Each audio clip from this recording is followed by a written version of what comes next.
चलिए, हम पढ़ा चुके थे कार्य और पढ़ाए थे कार्य का मात्रक।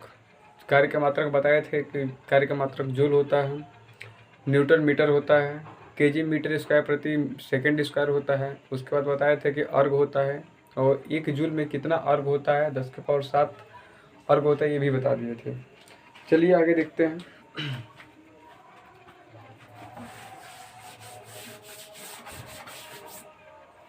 पढ़ना इसका है बीमा।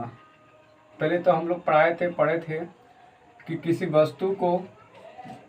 वस्तु ये हमारी वस्तु है और इस वस्तु पर जब F बल लगा देते हैं और ये वस्तु यहाँ से यहाँ तक क्या हो गई, विस्थापित हो गई। जब यहाँ से वस्तु यहाँ से यहाँ तक विस्थापित हो गई, इस दूरी तय कर दी, तब हमारा कार्य बराबर कितना होगा, तो लगाया गया बल और तय की गई विस्थापन के गुणनफल को हम लोग क्या कहते हैं, कार्य कहते हैं। चूंकि ये बल हमारी सदिश राशि है, विस्थापन भी सदिश राशि है, तो इन दोनों का गुणनफल करने से हमारी जो कार्य आया है ये अदिश राशि होती है। ये हो गई अदिश राशि। ठीक, तो जो हम बताए थे कि जब दो सदिशों का गुणा करने पर एक अदिश राशि प्राप्त होती है तो इसको सदिशों का अदिश गुणनफल कहते हैं और इनके बीच में डॉट का प्रयोग करते हैं। यहाँ से जब हम W हटाते हैं तो मिलेगा F into S cos theta. ठीक, अगर विस्थापन की दिशा भी आगे की तरफ है और बल की दिशा भी आगे की तरफ है तो दोनों के जब दोनों एक ही दिशा में है तो बीच का कोण 0 होगा। जब 0 होगा तो यदि थीटा बराबर रखेंगे कितना, 0 अंश। अब ये थीटा का मान इस पर हम पुट करेंगे तो W बराबर F इंटू S cos 0 और cos 0 का मान जो होता है 1 होता है, तो 1 में F से गुणा करेंगे, FS से गुणा करेंगे तो FS ही आएगा। यहाँ तक कोई दिक्कत नहीं है, आगे बढ़ते हैं। ठीक, W बराबर फॉर्मूला आ गया F इंटू S। अगर हम इसमें रखते हैं कि यदि F इक्वल टू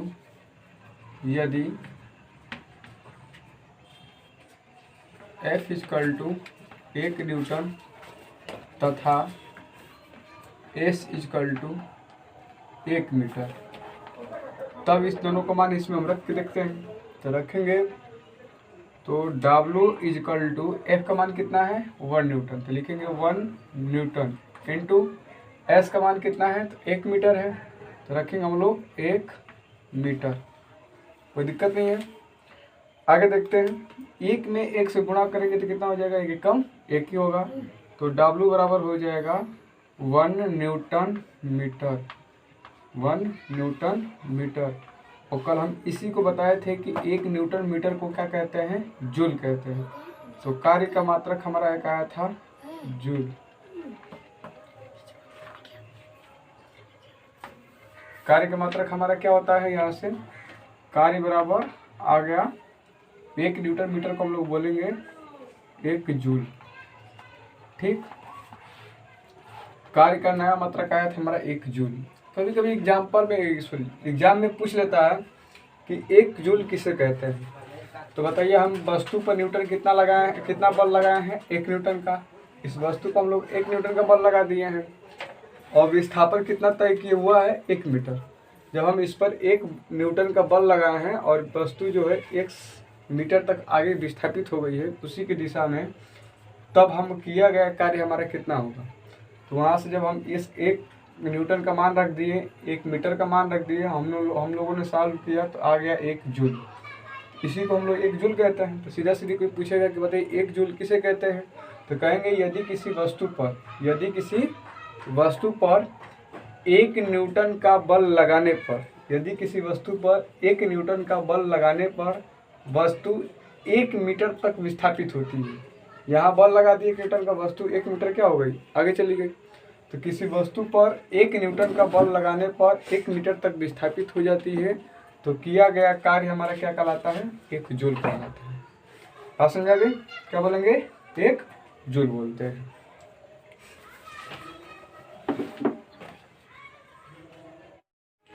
चलिए, 1 जूल हम लोग पढ़ लिए, मात्रक तो हमारा पूरा कंप्लीट हो गया। अब हम लोग पढ़ेंगे बीमा। तो लिखेंगे कार्य का बीमा,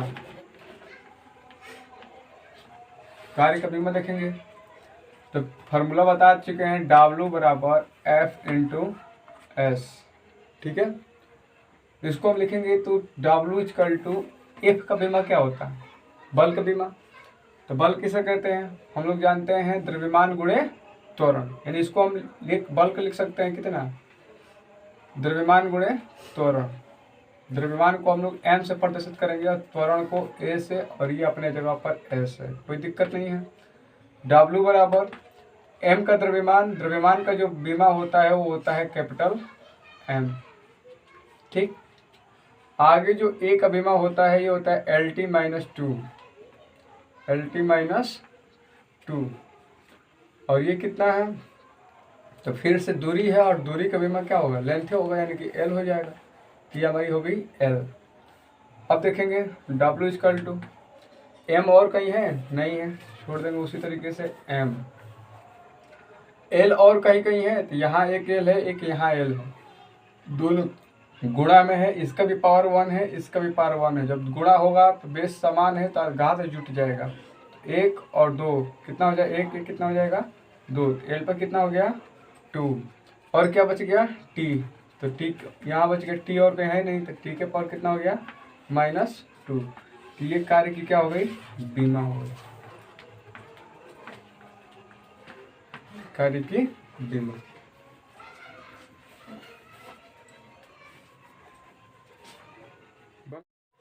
चलिए देखते हैं, अगर कोई वस्तु है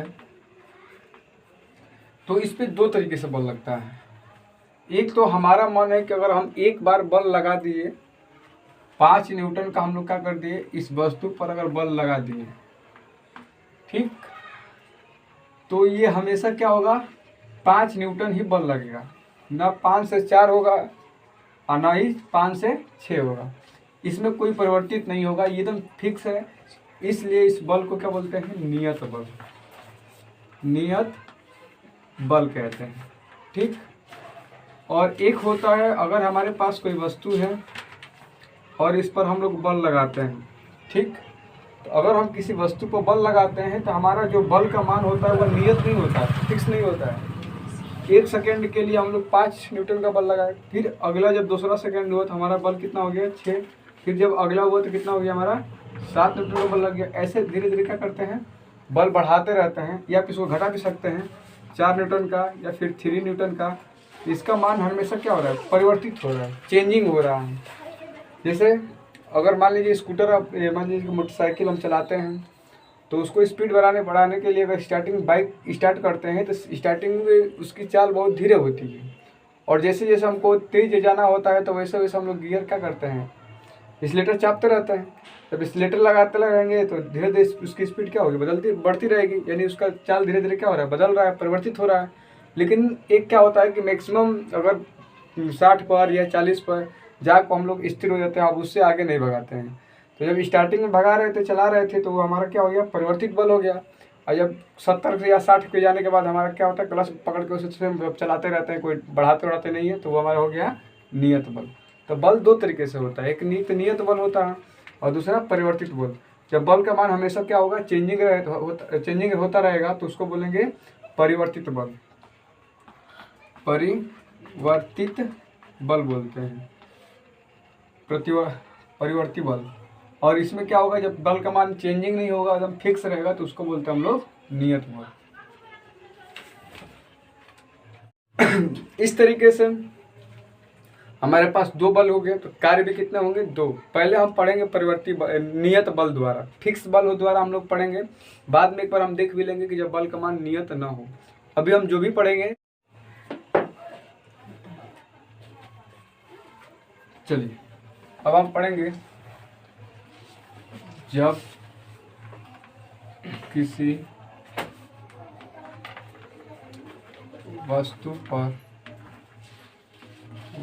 पर थीटा कोण से बल लगाया जाए, बल लगाया जाए। चलिए, ये हमारी वस्तु है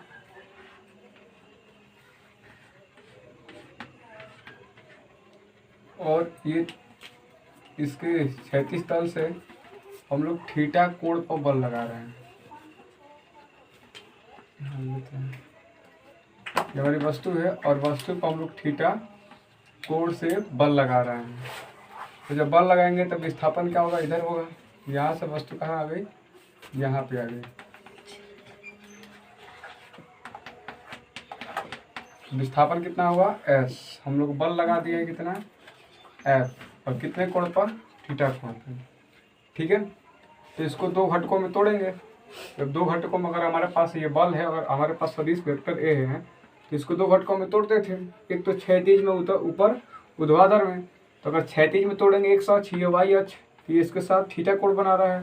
तो इसमें जब x के साथ तोड़ते हैं तो क्या होता है, a cos थीटा, और जब y के साथ तोड़ेंगे तो क्या होगा, a sin थीटा। बात समझ आ गई। तो यहाँ हम तोड़ेंगे बल को।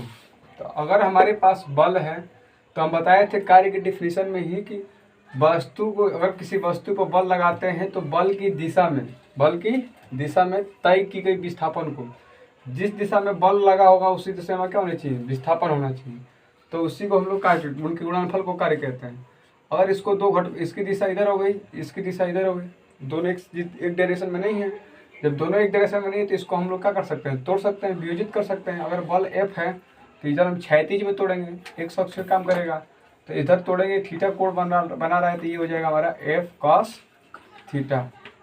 ऊपर तोड़ेंगे तो ऊपर क्या हो जाएगा हमारा, ये हो जाएगा हमारा F sin theta, F sin theta. अब इसकी दिशा इधर होगी, इसकी दिशा होगी, दोनों एक ही दिशा में है, तो हम लोग ये वाला बल लेंगे, ये वाला बल हम लोग नहीं लेंगे। तो यहाँ से जो हमारा कार्य होगा, W बराबर, हमारा फॉर्मूला होता है F इंटू एस। तो कार्य बराबर F हमारा कितना है, ये है, तो रखेंगे हम लोग F cos थीटा इंटू कितना हो जाएगा, S। तो W बराबर निकालेंगे, ये हो जाएगा F into S cos theta. तो जो बीच में थीटा का कोण दिया रहेगा उसका मान रख के हम लोग आसानी से मान निकाल लेंगे। ठीक है, चलो इसके हम पहले ये भी पढ़ाए थे, किसी भी राशि को तीन घटकों में हम लोग क्या कर सकते हैं, वियोजित कर सकते हैं। जैसे मान लीजिए अगर हमारा जो लगाया गया बल है F है, ये हमारा कितना है, Fx i cap plus Fy j cap plus Fz k cap. ठीक, और जो हमारा दूसरा विस्थापन जो दिया गया है S बराबर, वो है x i कैप, क्योंकि विस्थापन है, दूरी तय करेगा x अक्ष में, इसलिए x अक्ष लिखे हैं, प्लस y अक्ष पे जाएगा, ये हो जाएगा y j के प्लस, अगर j वाले पे जाए, z वाले पे जाएगा तो ये हो जाएगा z इंटू के कैप। ठीक, ये हमारा क्या है, बल दिया है, कोई बल है और उसको त्रिविमित संरचना पर है, तो उसको तीनों खंडों में लंबवत वियोजित कर दिए हैं, और विस्थापन को भी तीन लंबवत खंडों में वियोजित कर दिए हैं, तीन लंबवत घटकों में वियोजित कर दिए हैं। अगर इस प्रकार से दिया गया तब हमारा कार्य क्या होगा, तो कार्य बराबर फार्मूला हमारा यही होता है F इंटू एस। इसी फार्मूले पर हम लोग रखेंगे। ठीक है, चलो रखते हैं। तो हम लिखेंगे कार्य इज इक्वल टू, पहले क्या चाहिए F, और F का मान ये है, लिखेंगे हम लोग Fx into i cap plus Fy j cap plus Fz k cap. ये F का मान हो गया, डॉट, अब हमको क्या चाहिए, विस्थापन। तो विस्थापन हमारा ये है, हो जाएगा x i cap plus y j cap plus z k cap. ये हमारा क्या हो गया, विस्थापन। ठीक है, चूंकि हम आपको बताए थे कि cos 90 का मान क्या होता है, 0 होता है। अगर ये भी बताया था कि अगर a डॉट b है तो अगर डॉट में है तो a भी cos थीटा में टूटता है। ठीक है, थीटा में अगर थीटा का मान 90 अंश रहेगा तो cos 90 का मान 0, तो टोटल मान क्या हो जाएगा, 0। देख लीजिए ये भी डॉट है, तो डॉट है तो इसका मतलब जहाँ जो लंबवत होंगे सब क्या हो जाएंगे, 0 हो जाएंगे। चलिए देखते हैं। तो अगर देखेंगे तो I और J जैसे मान लीजिए एक्स वाई जेड, ये आई कैप, ये जे कैप और ये के कैप। तो आई और जे के बीच में क्या होगा, 90 का कोण बनेगा, लंबवत हो गया, तो इसका मतलब क्या हो गया 0। ठीक, अगर जे और जेड है, जे हो गया, सॉरी के कैप होगा, के कैप, अगर जे कैप है इंटू के कैप है, दोनों एक दूसरे के क्या होंगे, लंबवत होंगे। जब लंबवत हो गए तो 90 अंश, 90 अंश तक 90 का मान 0, इसका मान 0। अगर के और आई होता है, अगर के हम लोग आई रखते हैं तब भी दोनों एक दूसरे के क्या होंगे, लंबवत, लंबवत होंगे तो इसका मान क्या हो जाएगा 0। आप इसको गुणा कर लीजिएगा और जहाँ जहाँ आई जे मिलेगा, जहाँ जहाँ के जे के मिलेगा, जहाँ जहाँ के आई मिलेगा, सबका मान क्या हो जाएगा 0। ये हम पीछे कक्षाओं में पढ़ा चुके हैं। तो बस हमको क्या मिल जाएगा, जो हमारे पास सबका इन तीनों का मान 0 हो जाएगा। तो हमको क्या मिलेगा, W बराबर मिल जाएगा x वाला का गुणा x है, ये हो जाएगा fx इंटू एक्स आई के प्लस इसका गुणा j वाला का j से, ये हो जाएगा fy इंटू वाई जे का प्लस इसका इसमें गुणा, तो ये हो जाएगा एफ जेड इंटू जेड के कैप। ये हमारा क्या हो गया, आंसर प्राप्त। ठीक है, क्या समझा कि नोट करिए इसको। चलो, जो भी पढ़ाए हैं, एफ बराबर F into S F x और एफ वाई एफ जेड, उस पर हम लोग क्वेश्चन देखते हैं। जैसे एग्जाम्पल नंबर दिया गया है, एक वस्तु एक्स अक्ष की दिशा में गति कर सकती है। किस दिशा में, एक्स अक्ष की दिशा में गति कर सकती है। उस वस्तु पर F बराबर I माइनस 3J प्लस के cap, i cap minus 3J cap plus के कैप न्यूटन का बल लगाने पर 5 मीटर की दूरी तय कर सकती है। तो किए गए कार्य क्या कीजिए, गणना कीजिए। तो हमारे पास मिल गया F is equal to I cap minus 3J cap plus के कैप मिल गया। अब देखेंगे दूरी, तो दूरी किस अक्ष की बात कर रहा है, एक्स अक्ष की बात कर रहा है। इसका मतलब जो F होगा वो कितना, एक्स अक्ष में कितना दूरी तय कर सकता है, 5 मीटर। तो ये हो गया 5 और एक्स अक्ष पर जाएगा। जैसे मान लीजिए कि हमारा होता है एक्स अक्ष, वाई अक्ष और ये जेड अक्ष। तो एक्स अक्ष का एकांक सदिश क्या होता है, आई कैप। तो इसका मतलब एक्स अक्ष पर जा रहा है तो क्या होगा 5i कैप। बात है कि समझ में। अब हमको निकालना है कार्य, तो W बराबर निकालेंगे। तो अगर W बराबर फार्मूला हमको निकालेंगे तो क्या होता है फार्मूला, F इंटू एस। अब समस्या है कि हम एक का मान इतना सारा दिया गया, आई कैप में भी दिया गया है, जे कैप में भी दिया गया है और के कैप में। तो अभी हम बताए थे कि अगर मान लीजिए कि वेक्टर ए है, वेक्टर बी है, ठीक, और इन लोगों का गुणा करना है। जैसे मान लीजिए कि आ गया ए एक्स आई कैप, ये वाला का है, इसका ए का मान हमको दे दिया ऐसे ए एक्स आई कैप और प्लस ए वाई जे कैप प्लस ए का मान ए जेड के कैप है, ठीक, और डॉट दिया है। और बी का मान मान लीजिए कि दे दिया आपका बी एक्स आई कैप प्लस बी वाई जे कैप प्लस बी जेड के कैप। इस तरीके से मान दे दिया है और बीच में डॉट दिया है। जब डॉट दिया होता है तो इन लोगों का गुणा कैसे करते हैं, बस एक्स वाला का एक्स में, वाई वाला का एक्स वाई में और जेड वाले का जेड में गुणा कर लेते हैं, ठीक है। तो देखिए हम लोग, हमारे पास डॉट दिया, चूंकि ये अदिश राशि होती है, बीच में डॉट का प्रयोग होगा। जब डॉट का प्रयोग होगा तो हम लोग आई वाला का बस आई वाला से गुणा कर देंगे। तो कितना हो जाएगा 5 में, और इसमें गुणा करेंगे तो 5, इसका मान गए तो 5 एकम 5। तो W बराबर कितना हो गया 5, और कार्य का मतलब क्या होता है जूल। ये हमारा आंसर आ गया, ठीक है। आगे देखेंगे हम लोग कल।